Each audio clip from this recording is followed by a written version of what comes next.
I was standing in my kitchen, staring at my phone, waiting for it to give me a reason not to leave the house. It was already after 6. My brother Tyler had sent the address again, like I might forget it on purpose. A downtown restaurant I couldn't pronounce without slowing down. The kind of place that made you feel underdressed before you even parked.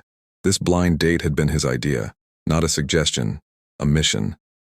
For 3 months he'd brought it up at every family dinner, every call, every casual check-in.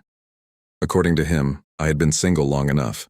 According to me, I was finally at peace. My last relationship had ended badly, the kind of ending that makes quiet feel safer than hope. I liked my routine, work, home, the community center on weekends, no surprises. Tyler didn't respect that. 2 weeks earlier, he'd blocked the front door at our parents' house until I agreed to meet someone perfect. He said her name was Rebecca. That was all he would tell me. No last name, no photo. He claimed first meetings were better without expectations. I told him that was nonsense. He smiled like he'd already won. Now here I was, knotting my tie too tight, wishing I'd worn something simpler. Everything felt wrong. My shoes pinched, my shoulders were tense. I caught my reflection in the mirror and wondered when I'd become someone who needed a push just to show up. But backing out wasn't an option. Tyler would never let it go. And my mother's disappointed silence was worse than any lecture. So I grabbed my keys and drove. Chicago traffic crawled along while my mind ran through every possible disaster. Awkward silences, forced smiles, pretending to care about things I didn't. Tyler had a terrible track record with setups. Last year he introduced 2 relatives who spent an entire dinner arguing about pizza. I still hadn't forgiven him for that secondhand embarrassment. The restaurant was dim and expensive looking, soft lights, white tablecloths, waiters in suits. I felt like I'd wandered into someone else's life.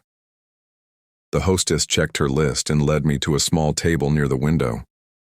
Table 8. She told me my date wasn't there yet. I sat down and opened the menu without reading a word. My heart beat too fast. I faced the door so I could see Rebecca before she saw me. Tyler had said she had light brown hair. That narrowed it down to half the city. Then just before 7, she walked in. My body went cold, not nervous cold, something worse. I knew her walk, her posture, even the way she paused to scan the room. It was Rebecca Sterling, the CEO of my company, the woman whose name sat at the top of every email chain, the one who ran meetings with precision and calm authority. The person I'd spent 6 months carefully avoiding outside of professional necessity. She was wearing a dark dress, not her usual work clothes. Her hair was different, softer, but there was no doubt. I told myself it was coincidence, that she'd pass by, that she was meeting someone else. Then the hostess pointed toward my table, toward me. Rebecca's eyes met mine, and I watched recognition hit her face like a wave. In that moment, I understood something clearly. This night was about to change everything. For a few seconds, neither of us moved. Rebecca stopped beside the table and stared at me like I had just appeared out of thin air. I stood halfway, unsure whether sitting or standing was worse. The air between us felt tight, like the room had shrunk. "What are you doing here?" she asked. Her voice sounded the same as it did in meetings, calm, controlled. But there was a crack in it she probably didn't realize was there. "I'm meeting someone," I said. My mouth felt dry. "I think you might have the wrong table. This is table 8. I pointed at the little number card, immediately regretting it. Rebecca pulled out her phone and looked at the screen. Then she looked back at me. "No, I'm at the right table. Table 8, 7 o'clock. She turned the phone toward me. I could read the message clearly. My chest sank. I pulled out my own phone, already knowing what it would say. Same table, same time. We stood there, both staring down at our screens, like they might explain how this had happened. "Who are you meeting?" she asked slowly. "Rebecca," I said. "My brother set it up. He wouldn't give me a last name." Her face flushed red. "I'm meeting someone named Connor. My friend Lauren arranged it. She said he works in operations." The truth settled between us, heavy and unavoidable. "You have got to be kidding me," we said at the same time. Rebecca dropped into the chair across from me and covered her face with one hand. I sat back down because my legs didn't feel steady anymore. The restaurant noise faded into the background. All I could think about was how carefully I'd kept my head down at work, how hard I'd tried not to draw attention. A waiter appeared with a polite smile. "Can I start you with drinks?" "Beer," I said quickly, "whatever's biggest." "Red wine," Rebecca added, "also whatever's biggest." When the waiter left, she looked up at me, eyes sharp now. "You've complained about me, haven't you?" I blinked. "What? No, I mean, maybe I said you're intimidating." She crossed her arms. "You never speak up in meetings, then send emails later questioning decisions." "They're clarifying questions," I said, a little defensive. "Sometimes things aren't clear." We stared at each other. Then Rebecca let out a short, surprised laugh. "This is ridiculous. We're arguing about work on a blind date." She shook her head. "We can't do this." I felt the same way, but leaving meant facing Tyler and my mother. The drinks arrived. Rebecca took a long sip and sighed. "We're already here," she said. "Let's eat. 1 hour. Then we pretend this never happened." I nodded. 1 hour. Neither of us sounded convinced. We ordered without looking at each other much. I picked the safest thing on the menu. Rebecca did the same. When the waiter walked away, the table fell quiet again. Not an angry quiet, just uncertain. Like we were both waiting for the hour to pass. At first, we talked about nothing that mattered. Traffic, the weather, construction downtown that never seemed to end. I watched Rebecca cut her food into neat pieces, careful and precise. It felt familiar in a strange way, like watching her run a meeting, just with a fork instead of a spreadsheet. I checked my watch more than once. Time moved slowly until it didn't. Halfway through the meal, she surprised me. "Tyler mentioned you volunteer somewhere." I felt my shoulders relax without meaning to. "Yeah. I teach coding classes at a community center on the north side. Teenagers mostly." Her face changed, not dramatically, just softer, interested. "On Ashland?" I nodded. "That's the one." "I'm on the board there," she said. "Have been for a few years." I stared at her. "You're the one who approved the new computers?"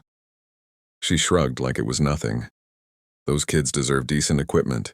Something shifted then. The Rebecca I knew from work had always felt distant, efficient. But this was different. She talked about growing up without many resources, about how one small opportunity had changed her path. I told her about the kids in my class, how proud they looked when something finally worked. We forgot the time. The waiter cleared our plates and asked about dessert. I glanced at my watch and laughed. We'd been there far longer than planned. "I didn't notice," Rebecca said quietly. "Me neither." We shared a chocolate cake because neither of us wanted to admit wanting dessert alone.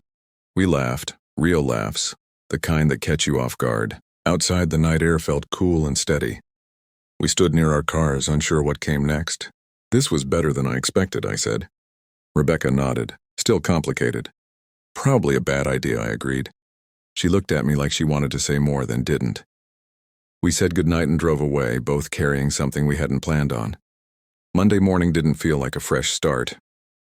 It felt heavy. I walked into the office like I always did, coffee in hand, trying to move through the day without thinking about Friday night. But the moment I saw Rebecca in the lobby, everything tightened. She looked exactly like she always did at work. Polished, focused, untouchable. Except now I knew what her real smile looked like. And she didn't use it when our eyes met. She glanced away and headed for the elevators. The morning meeting was worse than usual. Rebecca spoke with her usual confidence, moving through projections and timelines. I tried to focus, but my mind kept drifting back to her laugh, the way she'd leaned forward when she talked about the community center. When she asked for concerns, my hand went up before I could stop it. "I think we can meet the goals," I said, my voice steady despite my pulse, "but we'll need extra support during the transition." Rebecca studied me for a second. Then she nodded. "That's a fair point. We'll discuss resources later." After the meeting, a coworker whispered, "You okay?" "You never speak up." I wasn't okay, I was noticing everything. That Saturday, I was setting up laptops at the community center when the doors opened. Rebecca walked in carrying a box. We both froze. The kids barely noticed. One of them asked if we knew each other. Rebecca answered smoothly, explaining she was on the board. We stepped into the hallway. "I didn't know you taught Saturdays," she said. "I didn't know you made deliveries yourself." She smiled. "I like seeing where the help goes." The hallway felt too quiet, too familiar. "I've been thinking about Friday," she said. "So have I." "What if we didn't give up so fast?" she asked. I took a breath. "What if we tried again, carefully?" She hesitated, then nodded, slow, honest. We shook on it, both aware of the risk. We moved quietly after that. Not secretive in a dramatic way. Just careful. Coffee shops far from the office. Long walks near the lake after sunset, when the path was mostly empty and the city felt softer. We talked about everything except work at first. Books we loved. Childhood memories. How strange it felt to be seen by someone who had once felt so far away. Rebecca was different outside the office. Thoughtful. Wry. She noticed small things. A crooked picture frame. A nervous habit. She listened in a way that made pauses feel safe instead of awkward. I found myself opening up without meaning to. About feeling behind. About worrying I wasn't doing enough. She never rushed to fix anything. She just stayed with the conversation. We took it slow. Slower than I expected.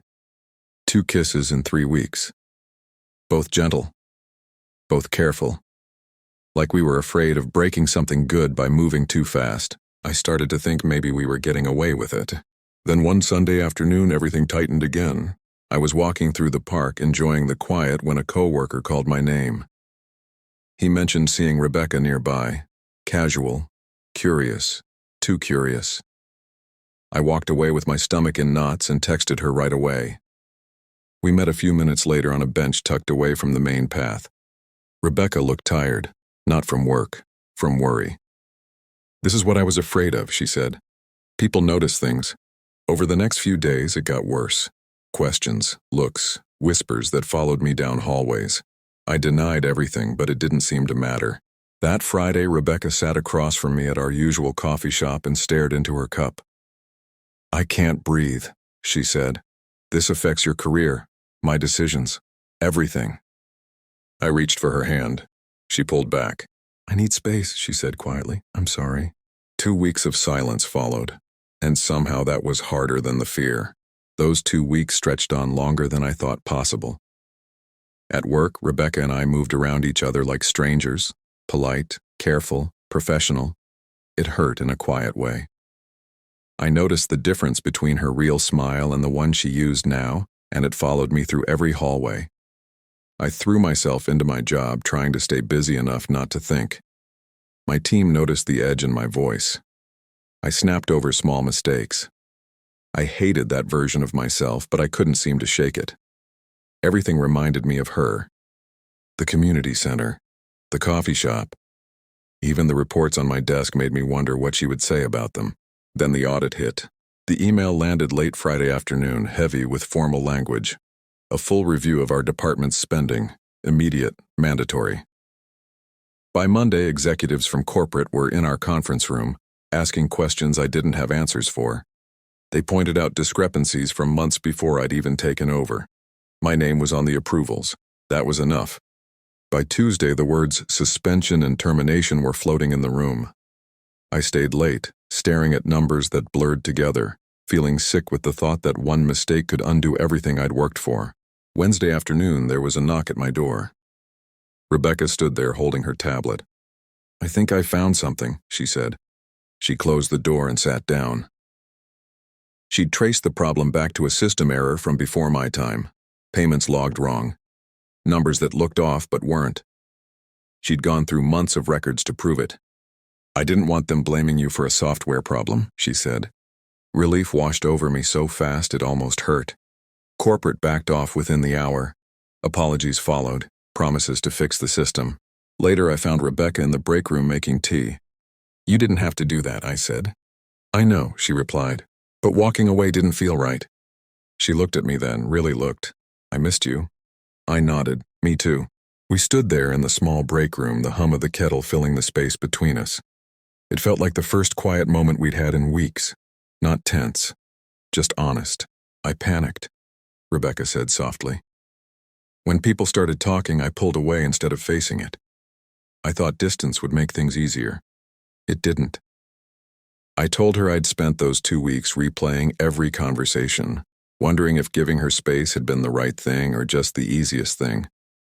Neither of us had slept much. Neither of us had really moved on. "So what do we do now?" she asked. I thought about it longer than I usually would. We stop hiding. We do this the right way. We tell HR.